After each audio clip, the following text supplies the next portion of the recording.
ইউনুছ তামুলী, হু R U Yunus Tamuli? Yunus Tamuli মিয়াৰ দালাল নেকি? আমি প্ৰশ্ন কৰিছো অসমীয়া যুৱ মঞ্চই। আমি দেখিলো যে যোৱাকালি তেওঁ এঠাইত গৈ কৈছে যে মিয়াখিনিকো তেওঁ হেনো বোলে কিবা নিজৰ আপোন মানুহ বুলি ভাবে, বাংলাদেশী হলেও বোলে কাৰো খেদোৱা অধিকাৰ নাই। এইটো কেনেকুৱা কথা? আইন আছে, আদালত আছে, এইবোৰ কি বকিছে আপুনি? কথা অকণ ভালকে কব।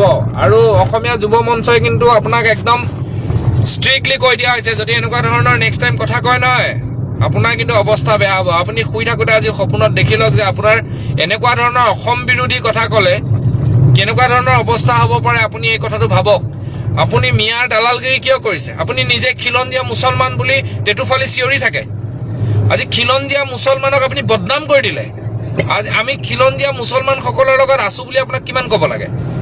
হাজাৰবাৰ কৈ থকা হৈছে এই কথাখিনি। আৰু তাৰপিছত আপুনি সেই বাংলাদেশী মিয়াৰ পক্ষ ল'লে যে কি কাৰণে?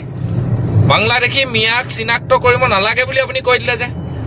দল সংগঠন ঐক্যবদ্ধ হৈ এখেতৰ ওপৰত বিহিত ব্যৱস্থা ল'ব লাগে।